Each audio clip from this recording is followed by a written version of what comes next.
ब्रह्म से शिव बाबा पधारे, बोलते ध्वनियों। ब्रह्म से शिव बाबा पधारे, बोलते ध्वनियों। ब्रह्म मुख से मधुर वाणी, बोलते ध्वनियों। ब्रह्म से शिव बाबा पधारे, ओम ओम।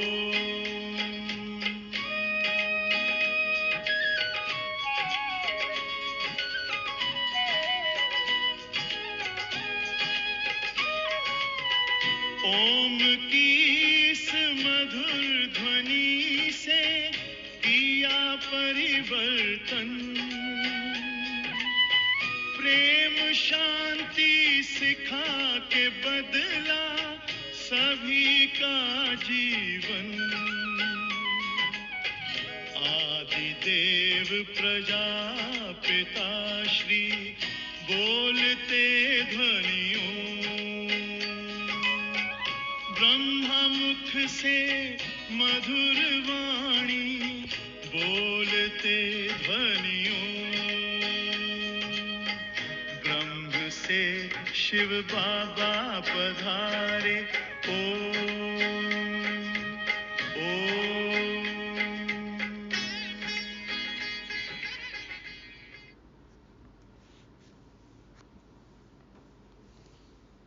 ओम शांति। सभी कर्म बंधन मुक्त सच्चे स्नेही सतयुगी अमीरों को सतगुरुवार की गॉडली मॉर्निंग।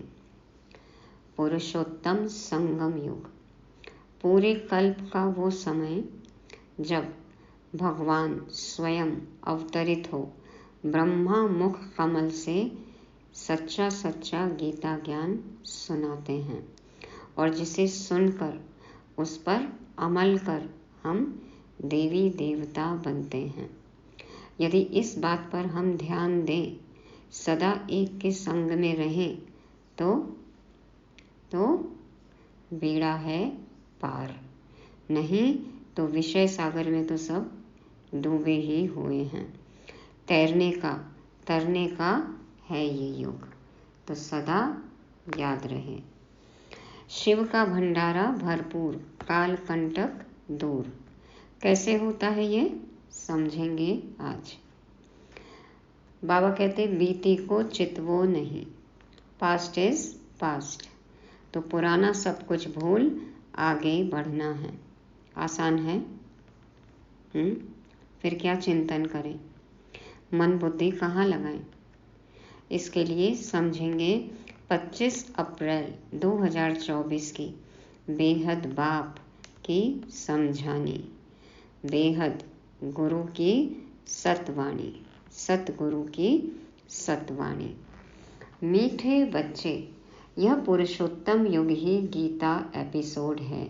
इसमें ही तुम्हें पुरुषार्थ कर उत्तम पुरुष अर्थात देवता बनना है। ये आत्मा को उत्तम बनाने का युग है। गीता एपिसोड है। भगवान शिव गीता वाच कर रहे हैं ब्रह्मा मुख कमल से, तो ये गीता एपिसोड है। बाबा कहते हैं इस युग में ही तुम्हें पुरुषार्थ करना है, मेहनत करनी है और उत्तम पुरुष आत्मा उत्तम बने, अर्थात हमें सतयुगी देवता बनना है। प्रश्न, किस एक बात का सदा ध्यान रहे तो बेड़ा पार हो जाएगा। बाबा कहते उत्तर में सदा ध्यान रहे कि हमें ईश्वरीय संग में रहना है तो भी बेड़ा पार हो जाएगा।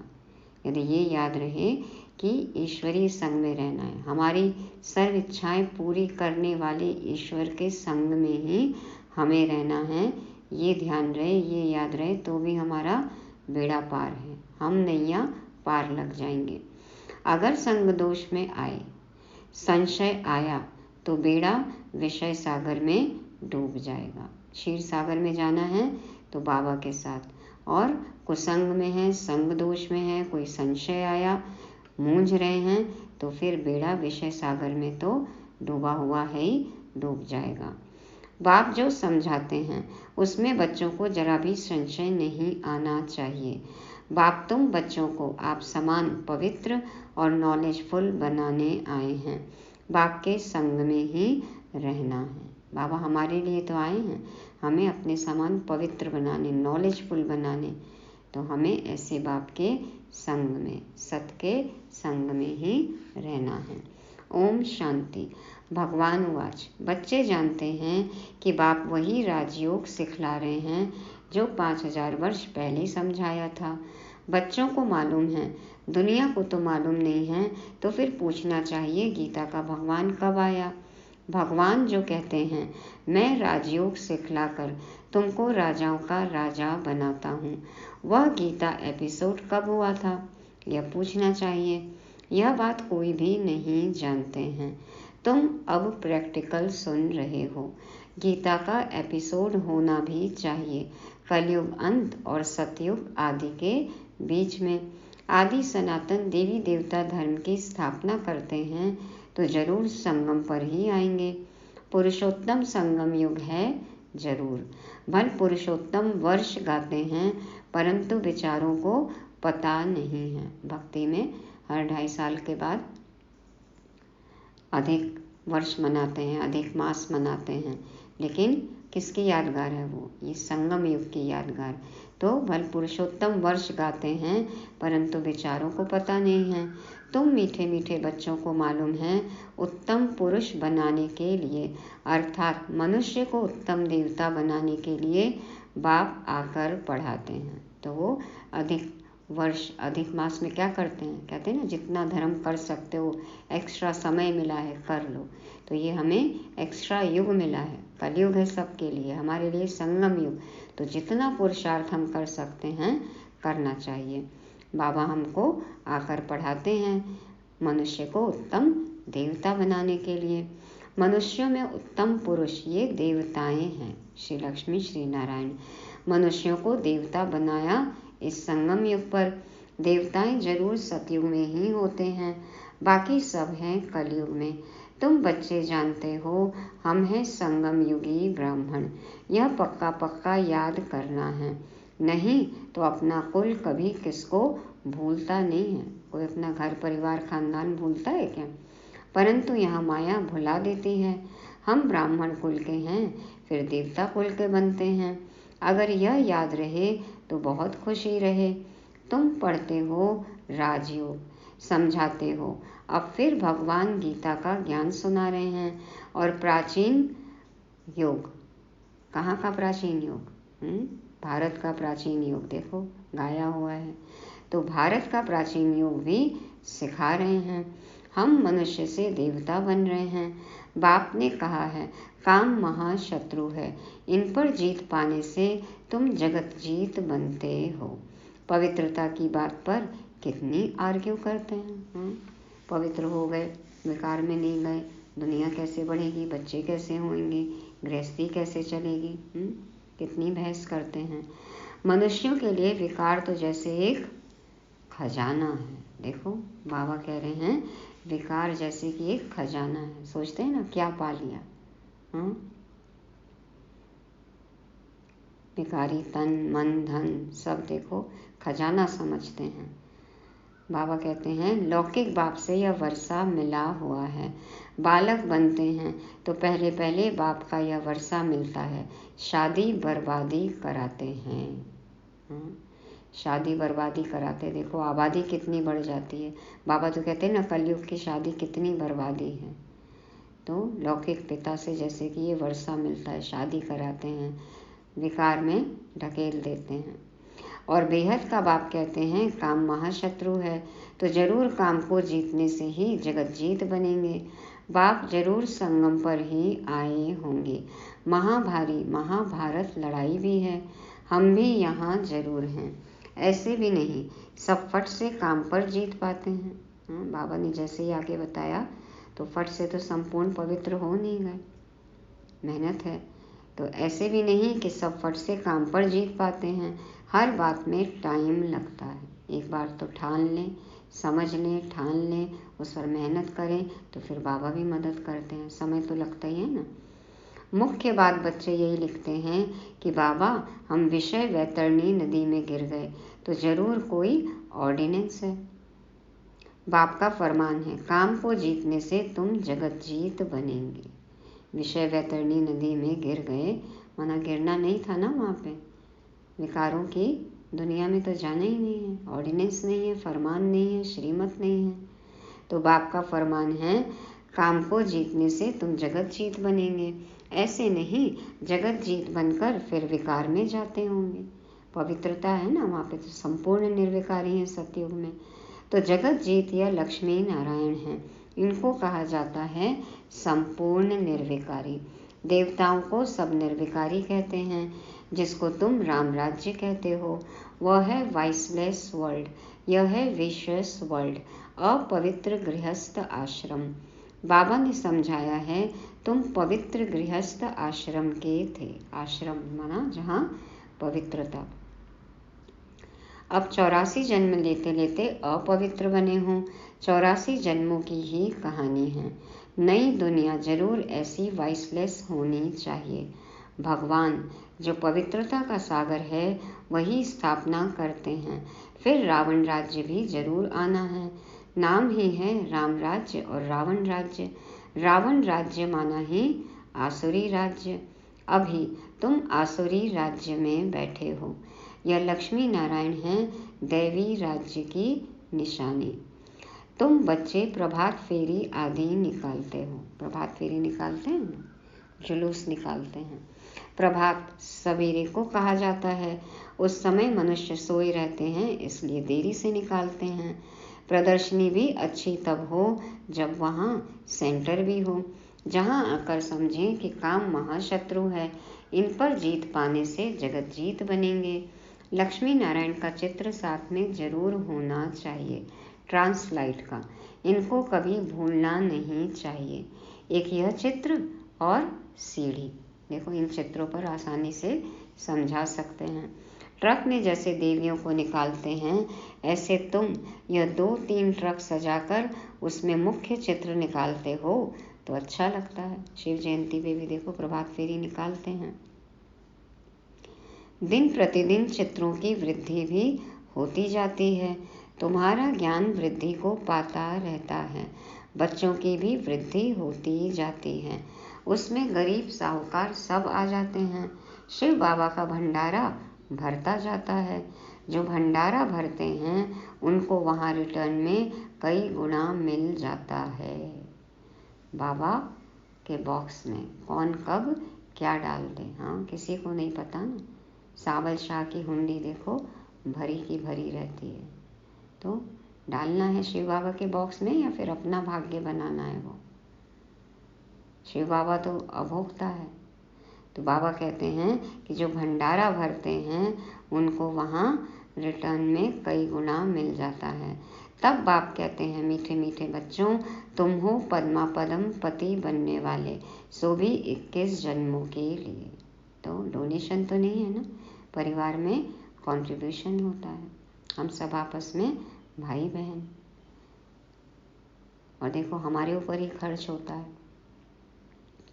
तो ये तो अपना भाग्य बनाना है। पद्मा पदम पति बनते हैं 21 जन्मों के लिए। बाबा खुद कहते हैं तुम जगत का मालिक बन जाएंगे 21 पीढ़ी। मैं खुद डायरेक्ट आया हूँ, तुम्हारे लिए हथेली पर बहिष्ट लाया हूँ। जैसे बच्चा जब पैदा होता है तो बाप का वर्षा उनकी हथेली पर ही है। तो अपने 21 जन्मों के लिए, अपनी 21 पीढ़ी माना खुद के 21 जन्म के लिए हम कमाई करते हैं। बाबा तो हथेली पर बहिष्ट लाए हैं। जैसे बच्चा जब पैदा होता है तो बाप का वर्षा उनकी हथेली पर ही है। बाप कहेंगे यह घर बार आदि सब कुछ तुम्हारा है। बेहद का बाप भी कहते हैं तुम जो मेरे बनते हो तो स्वर्ग की बादशाही तुम्हारे लिए है। 21 पीढ़ी, क्योंकि तुम काल पर जीत पा लेते हो, इसलिए बाप को महाकाल कहते हैं। कालों का काल महाकाल। महाकाल आते हैं तो देखो हमें 21 पीढ़ी के लिए, 21 जन्मों के लिए अमर बना देते हैं। तो महाकाल कोई मारने वाला नहीं है। महाकाल माना जो असामयिक काल से बचा ले, अकाले मौत से हमें बचा के अमर बनाते हैं, वो है महाकाल, बचाने वाला। तो महाकाल कोई मारने वाला नहीं है, उनकी तो महिमा की जाती है। समझते हैं भगवान ने यमदूत भेज मंगा लिया, ऐसी कोई बात है नहीं। माना अमर बनाने वाला, काल से बचाने वाला महाकाल शिव बाबा। तो बाबा कहते हैं ऐसी बात नहीं है कि यमदूत भेज मंगा लिया, ऐसे समझते हैं कि काल आ गया, महाकाल आ गया, भगवान ने भेज के हमको बुला लिया, आत्मा को मंगा लिया। यह सब है भक्ति मार्ग की बातें। बाप कहते हैं मैं कालों का काल हूँ।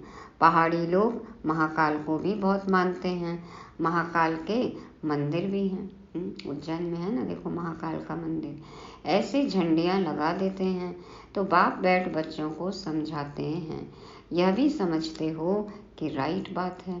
बाप को याद करने से ही जन्म जन्मांतर के विकर्म भस्म होते हैं, तो उसका प्रचार करना चाहिए।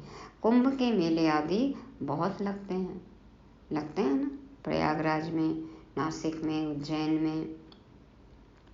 स्नान करने का भी बहुत महत्व बताया है। अब तुम बच्चों को यह ज्ञान अमृत 5000 वर्ष के बाद मिलता है। तो महत्व किसका है? ज्ञान स्नान का, ज्ञान अमृत का। वास्तव में इसका अमृत नाम है नहीं, यह तो पढ़ाई है।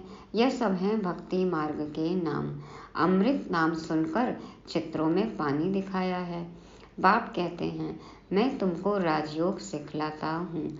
पढ़ाई से ही ऊंच पद मिलता है, सो भी मैं पढ़ाता हूँ। भगवान का कोई ऐसा सजा हुआ रूप तो है नहीं, यह तो बाप इसमें आकर पढ़ाते हैं। पढ़ाकर आत्माओं को आप समान बनाते हैं। खुद लक्ष्मी नारायण थोड़े हैं जो आप समान बनाएंगे, वो तो भगवान नहीं है ना। तो भाग्यवान आत्माएं हैं जो पुरुषार्थ कर देखो ऐसे बनी, बाप समान बनी। तो खुद लक्ष्मी नारायण थोड़े हैं जो आप समान बनाएंगे। आत्मा पढ़ती है, उनको आप समान नॉलेजफुल बनाते हैं। ऐसे नहीं, भगवान भगवती बनाते हैं। उन्होंने श्री कृष्ण को दिखाया है, वह कैसे पढ़ाएंगे? सतयुग में पतित थोड़े ही होते हैं, श्री कृष्ण तो होता ही है सतयुग में। 16 कला संपूर्ण कहते हैं ना, तो सतयुग में। फिर कभी भी श्री कृष्ण को तुम नहीं देखेंगे। ड्रामा में हर एक के पुनर्जन्म का चित्र बिल्कुल न्यारा होता है। बाबा कहते हैं ना, सूरत देखो अलग होती है, जितने जन्म उतने फीचर्स होते हैं। तो एक ही नाम रूप तो फिर और कल्प में होता नहीं है, उसी समय होएगा। जब कल्प रिपीट होगा तो फिर उस समय वो नाम रूप होगा। तो पुनर्जन्म का चित्र तो फिर बदलता जाता है। कुदरत का ड्रामा है। ये ड्रामा किसने बनाया? हाँ, कुदरत, खुद रचा हुआ, ऑटोमेटिक बना बनाया ड्रामा।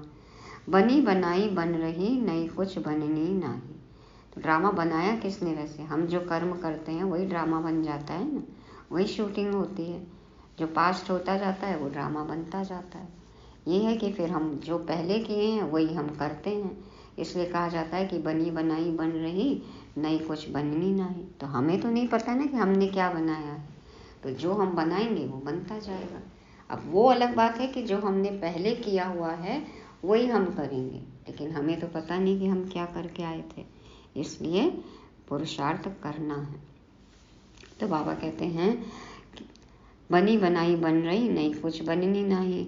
बाप भी कहते हैं तुम हूबहू इस फीचर से इसी कपड़े में कल्प कल्प तुम ही पढ़ते आएंगे। हूबहू रिपीट होता है ना, हिस्ट्री रिपीट्स इटसेल्फ। आत्मा एक शरीर छोड़ फिर दूसरा वही लेती है जो कल्प पहले लिया था। ड्रामा में कुछ फर्क नहीं पड़ सकता है, वह होती हैं हद की बातें, यह है बेहद की बातें। मूवी जो एक बार देखो शूट हो जाती है, वही रील चलती है, तो ये भी बेहद का ड्रामा है जो बेहद के बाप सिवाय कोई समझा नहीं सकते हैं। इसमें कोई संशय नहीं हो सकता है। और लोग देखो ये जब कोर्स कराते हैं 7 दिन का। जब ये चैप्टर आता है सुनने के बाद फिर से चले जाते हैं, छोड़ देते हैं, इसी पॉइंट पे अटक जाते हैं। अच्छा, हमारे साथ जो हुआ फिर से वही होगा। अरे तो जब होगा 5000 साल बाद, याद थोड़ी रहेगा। तो बाबा कहते हैं आत्मा एक शरीर छोड़ फिर दूसरा वही लेती है जो कल्प पहले लिया था। ड्रामा में कुछ फर्क नहीं पड़ सकता है। वो है हद की बातें और ये है बेहद की बातें जो सिर्फ एक बाप ही समझा सकते हैं। इसमें कोई संशय नहीं हो सकता है। निश्चय बुद्धि हो फिर कोई ना कोई संशय में आ जाते हैं, संग लग जाता है। ईश्वरीय संग चलता चले तो पार हो जाए। कुसंग में जाते हैं, बात बताएंगे कि हमने आज ये सुना, 5000 साल का ड्रामा है, फिर से होता है। किसी ने कह दिया कि अरे क्या सुन के आए हो तुम, बस उसकी बात में अटक जाते हैं, फंस जाते हैं। तो ईश्वरीय संग चलता रहे तो पार हो जाए, और कुसंग में जाते हैं तो डूबे रहते हैं। संग छोड़ा तो विषय सागर में डूब पड़ेंगे। एक तरफ है क्षीर सागर, दूसरी तरफ है विषय सागर। ज्ञान अमृत भी कहते हैं। बाप है ज्ञान सागर, उनकी महिमा भी है। जो उनकी महिमा है वह लक्ष्मी नारायण को नहीं दे सकते हैं, क्योंकि वो तो निराकारी है और वो साकारी हैं। तो बाप है पवित्रता का सागर। भल व देवताएं सत्युग त्रेता में पवित्र हैं, परंतु सदैव के लिए तो नहीं रहते हैं, फिर भी आधा कल्प के बाद गिरते हैं। बाप कहते हैं मैं आकर सबकी सदगति करता हूँ, सदगति दाता मैं एक हूँ। तुम सदगति में जाते हो फिर यह बातें ही नहीं होती। अब तुम बच्चे सम्मुख बैठे हो, तुम भी शिव बाबा से पढ़कर टीचर बने हो। मुख्य प्रिंसिपल वह है, प्रिंसिपल है बाबा, डीन है। देखो तुम आते भी उनके पास हो, कहते हैं हम शिव बाबा के पास आए हैं। अरे वह तो निराकार है। हाँ, वह आते हैं इनके तन में, इसलिए कहते हैं बाप दादा के पास जाते हैं। यह बाबा है उनका रथ, जिस पर उनकी सवारी है। उनको रथ घोड़ा अश्व भी कहते हैं, इसलिए देखो घोड़ा गाड़ी दिखा दी, तो उनको रथ घोड़ा अश्व भी कहते हैं, क्योंकि इन पर सवार होते हैं। पर है तो ब्रह्मा तन ना। तो इस पर भी एक कथा है। दक्ष प्रजापिता ने यज्ञ रचा, कहानी लिख दी है, परंतु ऐसे तो है नहीं। भक्ति में क्या कहानी दिखा दी? प्रजापति कहते हैं उनको, दक्ष प्रजापति। तो मानते हैं कि ब्रह्मा की उंगली से उनका जन्म हुआ, और कहते हैं कि सब मानव जाति पूरी उनकी संतान है, और उन्होंने ही प्रयाग क्षेत्र में विश्व कल्याण के लिए ब्रह्म यज्ञ रचा। तो अब ये तो पता ही है ना कि मनुष्य द्वारा रचे हुए यज्ञ से विश्व का कल्याण हो नहीं सकता। विश्व का कल्याण कौन से यज्ञ से होता है? जो शिव बाबा रचते हैं, रुद्र ज्ञान यज्ञ। हाँ, तो प्रजापिता कौन हुआ? ये आदिदेव, शिव बाबा के रथ, उनको कह सकते हैं प्रजापिता ब्रह्मा। तो ये है असली बात, लेकिन भक्ति में किसी को ये बातें मालूम ही नहीं है। शिव भगवान उवाच, मैं तब आता हूँ जब भारत में अति धर्म ग्लानि होती है। गीतावादी भल कहते हैं यदा यदा ही धर्मस्य ग्लानिर्भवति भारत, परंतु अर्थ नहीं समझते हैं। वो तो कह देते हैं युगे युगे आता है। तो तुम्हारा यह बहुत छोटा झाड़ है, इनको तूफान भी लगते हैं। नया झाड़ है ना, फिर यह फाउंडेशन भी है। इतने अनेक धर्मों के बीच में एक आदि सनातन देवी देवता धर्म का सैपलिंग लगाते हैं। कितनी मेहनत है। देखो अभी कितने धर्म हैं, हाँ, और सब अपने धर्म में कितने कट्टर हैं, और ऐसे समय में आकर बाबा एक आदि सनातन देवी देवता धर्म की सैपलिंग लगाते हैं। तो कितनी मेहनत करनी पड़ती है। औरों को मेहनत नहीं लगती है, वह ऊपर से आते रहते हैं। यहाँ तो जो सतयुग त्रेता में आने वाले हैं उन्हों की आत्माएं बैठ पड़ती हैं। जो पतित हैं उनको पावन देवता बनाने लिए बाप बैठ पढ़ाते हैं।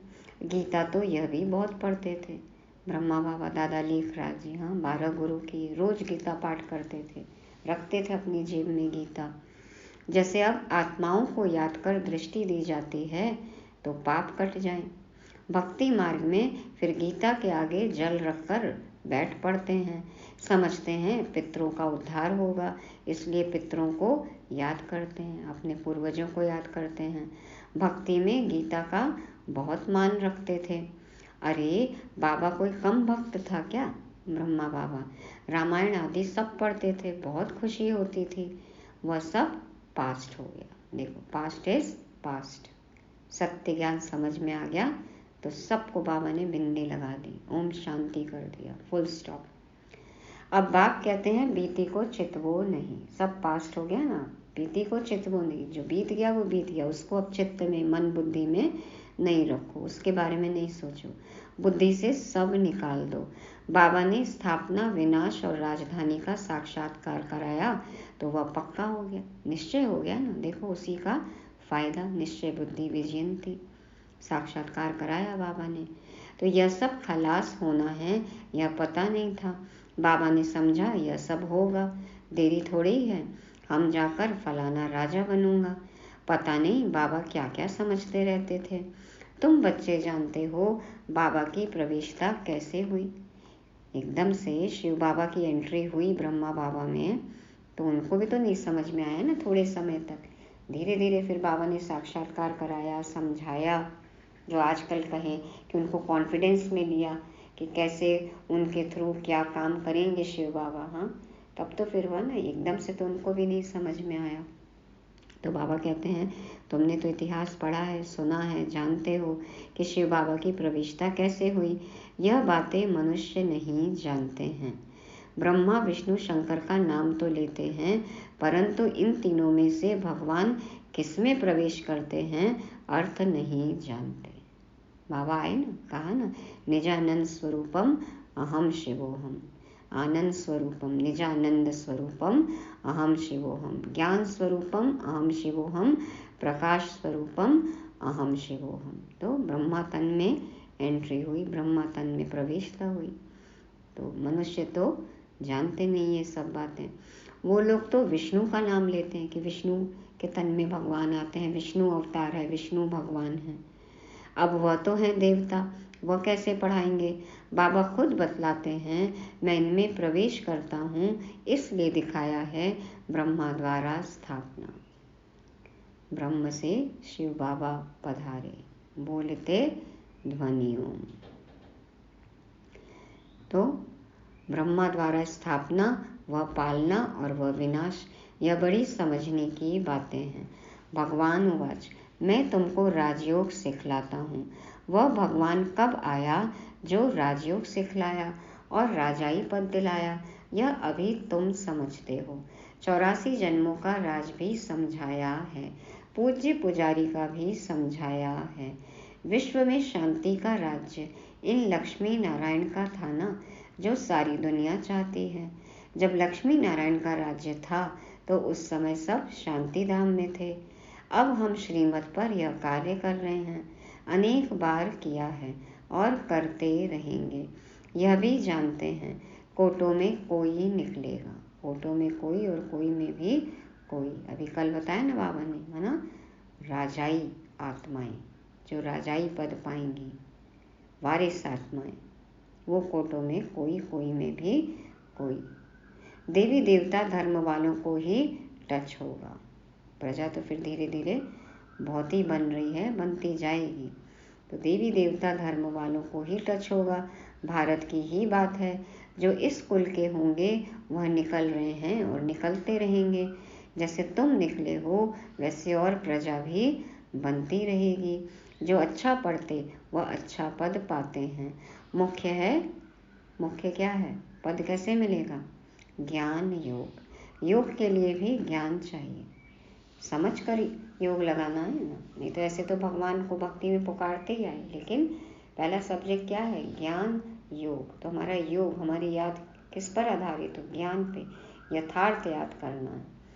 तो योग के लिए भी ज्ञान चाहिए, फिर पावर हाउस के साथ योग चाहिए।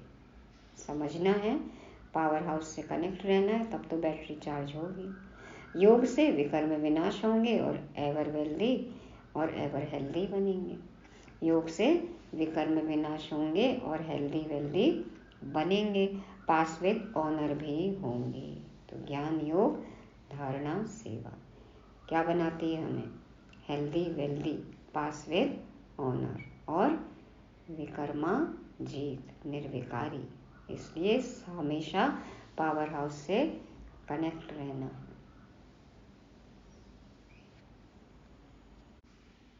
अच्छा, मीठे मीठे सिक्के लदे बच्चों प्रति माता पिता बाप दादा का याद प्यार और गुड मॉर्निंग। रूहानी बाप की रूहानी बच्चों को नमस्ते। हम रूहानी बच्चों की रूहानी बाप दादा को याद प्यार गुड मॉर्निंग और नमस्ते। शुक्रिया बाबा, शुक्रिया। धारणा के लिए मुख्य सार। पहला पॉइंट, जो बात बीत गई उसका चिंतन नहीं करना है। अब तक जो कुछ पढ़ा उसे भूलना है, एक बाप से सुनना है और अपने ब्राह्मण कुल को सदा याद रखना है। कौन मिला है, किसकी संतान है, कौन सा कुल है, हमेशा याद रहे। दूसरा, पूरा निश्चय बुद्धि होकर रहना है, किसी भी बात में संशय नहीं उठाना है। ईश्वरीय संग और पढ़ाई कभी भी नहीं छोड़ना है। वरदान, रूहानी माशूक की आकर्षण में आकर्षित हो, मेहनत से मुक्त होने वाले रूहानी आशिक भव। रूहानी माशूक की आकर्षण में आकर्षित हो, मेहनत से मुक्त होने वाले रूहानी आशिक भव। बाप दादा समझाते हैं, माशूक अपने खोए हुए आशिकों को देख खुश होते हैं। रूहानी आकर्षण से आकर्षित हो, अपने सच्चे माशूक को जान लिया, पा लिया, यथार्थ ठिकाने पर पहुंच गए। हाँ, कोई बिछड़ जाता है, कोई युगल है, आशिक माशूक हैं, देखो फिर मिलते हैं तो कितनी खुशी होती है। तो बाबा कहते हैं, हमने भी रूहानी आकर्षण से आकर्षित होकर अपने सच्चे माशूक को जान लिया, पा लिया, समझ लिया, अनुभव कर लिया, यथार्थ ठिकाने पर पहुंच गए। मिल गए ना बाबा हमें। जब ऐसी आशिक आत्माएं इस मोहब्बत की लकीर के अंदर पहुंचती हैं तो अनेक प्रकार की मेहनत से छूट जाती हैं, क्योंकि यहाँ ज्ञान के सागर के स्नेह की लहरें, शक्ति की लहरें सदा के लिए रिफ्रेश कर देती हैं। भक्ति में देखो भटक रहे थे, थके थे और बाबा की मोहब्बत की लकीर के अंदर आ गए, बाबा के प्यार में बंध गए तो मेहनत से छूट गए, थकान मिट गई। क्यों? कैसे फ्रेश हो गए, कैसे रिफ्रेश हो गए? क्योंकि यहाँ ज्ञान सागर के स्नेह की लहरें हैं, शक्ति की लहरें हैं, पवित्रता की लहरें हैं, शांति की लहरें हैं। जितना लहरों में हम समाते जाएंगे हम रिफ्रेश रहेंगे सदा के लिए। यह मनोरंजन का विशेष स्थान, मिलने का स्थान आप आशिकों के लिए माशूक ने बनाया है। हाँ, कहीं जाते हैं रिजॉर्ट में, बीच पे, माउंटेन पे, हिल स्टेशन पे जाते हैं ना, वहाँ जाके रिफ्रेश होते हैं, स्विमिंग करते हैं बीच में, कितने वाटर स्पोर्ट्स करते हैं, रिफ्रेश होते हैं कि थकान होती है। हाँ, वकेशन पे जाते हैं रिफ्रेश होने के लिए। बाबा कहते हैं ये आपके लिए मनोरंजन का विशेष स्थान, मिलने का स्थान आप आशिकों के लिए माशूक ने बनाया है। मधुबन है, सेंटर है, हाँ, सूक्ष्म वतन है, परम धाम है, ये सब हमारे मिलने के सीक्रेट प्लेसेस हैं, रिफ्रेश होने के। जाओ, टच करो, बाबा से मिलन मनाओ और रिफ्रेश हो जाओ, समा जाओ, लीन हो जाओ और रिफ्रेश हो जाओ, चार्ज्ड हो जाओ। ऐसा रूहानी आशिक हमें बनना है। स्लोगन, एकांतवासी बनने के साथ साथ एक नामी और इकोनॉमी वाले बनो। एकांतवासी बनने के साथ साथ एक नामी और इकोनॉमी वाले बनो। तो स्थूल एकांत तो चाहिए, शांत जगह तो देखना ही है, प्रकृति के सानिध्य में जाना ही है और एक के अंत में खो जाना है। एक का ही नाम, तेरे नाम से शुरू, तेरे नाम पे खत्म। इकोनॉमी, संकल्पों की इकोनॉमी करनी है, हाँ, बोल की इकोनॉमी करनी है और बचत भी करनी है ना। बिजली, पानी, ये सब जो भी चीज़ें हैं प्रकृति से हमें मिल रही हैं, इनकी भी बचत करनी है, स्थूल और सूक्ष्म बचत सब कुछ। तो एकांतवासी, एक नामी, इकोनॉमी वाला बनना है। कोई भी अब व्यर्थ संकल्प नहीं। संकल्पों की इकोनॉमी अभी सबसे ज़्यादा जरूरी है। समय देख देख कर खर्च करो, कहाँ जा रहा है समय। कहते भी है ना, समय बर्बाद करोगे, समय आपको कब बर्बाद कर देगा पता भी नहीं चलेगा। इसलिए इकोनॉमी। तो आज की मुरली को रिवाइज करने के पॉइंट: पहला, बीती को चितवो नहीं, पास्ट इज पास्ट। दूसरा, निश्चय बुद्धि हो रहना है, कोई संशय नहीं, एक ईश्वरीय संग में ही रहना है सदा के लिए। तीसरा, कुदरत का ड्रामा, याद रहे ये ड्रामा ऑटोमेटिक है, बना बनाया है। हाँ, कुदरत खुद रचा हुआ। और चौथा, रूहानी आशिक, एक माशूक में ही खोए रहना है, समा जाना है। और पांचवा, एकांतवासी, एक नामी और इकोनॉमी। ओम शांति।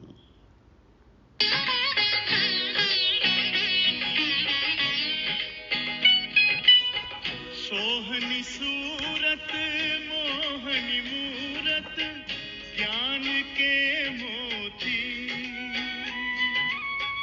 भव्य मुख पर चंद्रमासी, चमकती ज्योति,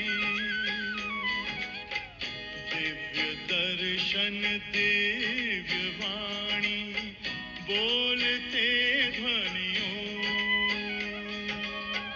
ब्रह्म मुख से मधुर वाणी, बोलते ध्वनियों, ब्रह्म से शिव बाबा पधारे। ओम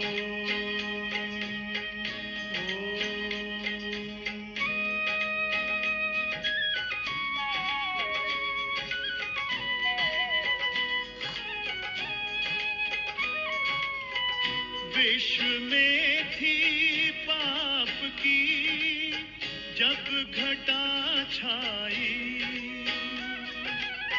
तब विभूति आप जैसी धरती पे आई, एक तार में बंध के सारे बोलते ध्वनियों, मुख से मधुर वाणी, बोलते ध्वनियों, ब्रह्म से शिव बाबा पधारे, बोलते ध्वनियों, ब्रह्म मुख से मधुर वाणी, बोलते ध्वनियों, ब्रह्म से शिव बाबा पधारे। ओ